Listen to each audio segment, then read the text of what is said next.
अस्सलाम वालेकुम जी। This is रोशन अली अज़ीम और आज के जो पार्लियामेंट में जो कुछ भी हुआ उसके हवाले से काफ़ी सवालात आ रहे हैं कि आर्टिकल 5 क्या कहता है और क्या इस मामले पर आर्टिकल 5 लागू होता है या नहीं होता है।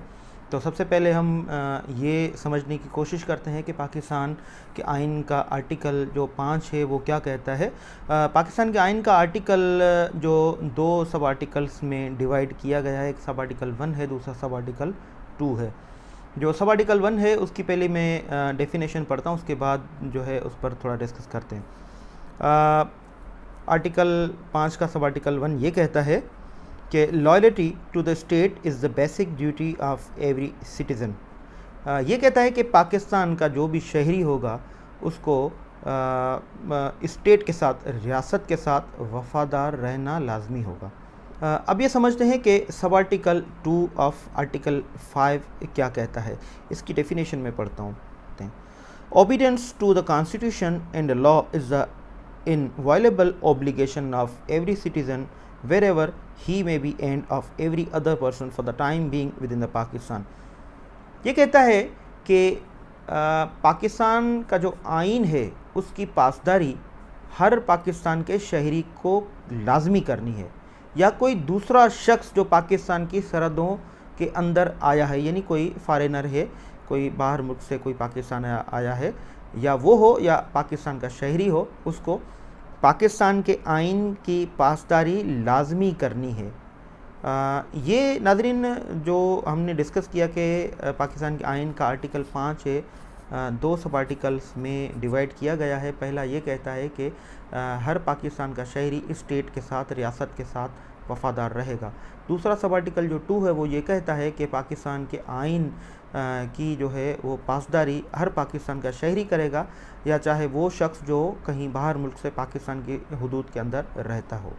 अब ये देखते हैं कि आर्टिकल 6 कॉन्स्टिट्यूशन का ये क्या कहता है। मैं इसकी डेफिनेशन पढ़ता हूँ, फिर हम इसको आगे डिस्कस करते हैं। High treason, any person who abrogates or subverts or suspends or holds in abeyance or attempt to conspire to abrogate or subvert or suspend or hold in abeyance the constitution by use of force or show of force or by any other unconstitutional means shall be guilty of high treason। इसके दूसरे भी सब articles हैं, वो अभी मैं नहीं पढ़ता हूँ, हमारे पास टाइम बड़ा कम है। ये आर्टिकल 6 ये कहता है कि जानबूझ के कोई आइन को मुअत्तल करे, आइन को सस्पेंड करे, तो उस पर आर्टिकल 6 लागू होगा और उसकी सज़ा जो है आगे बताई गई है, उसकी सज़ा सज़ाए मौत है। आज जो हमने पार्लियामेंट में जो कुछ भी देखा वो मेरा लीगल पॉइंट ऑफ व्यू ये है कि वो जो है वो अनकॉन्स्टिट्यूशनल था और आर्टिकल 5 में ऐसी कोई भी चीज़ नहीं है जिनकी बुनियाद पर जाके जो अदम एतमाद की जो नो कॉन्फिडेंस का जो मामला था वो ख़त्म किया जाए। ये अनकॉन्स्टिट्यूशनल सारा मामला था। मैं उम्मीद करता हूँ कि आर्टिकल 5 की तशरीह जो है आप लोगों को समझ आ गई होगी कि पाकिस्तान के आइन का आर्टिकल 5 क्या कहता है। काफ़ी लोग ये सवाल कर रहे थे कि आप जो है एक वीडियो पैगाम के ज़रिए हमें आर्टिकल 5 के बारे में बताएं, तो ये मैंने अपना फ़रीज़ा समझा कि एक लॉ के उस्ताद की सूरत में और एक वकील की सूरत में कि मैं आपको इस आइन के आर्टिकल 5 की तशरीह बता सकूं।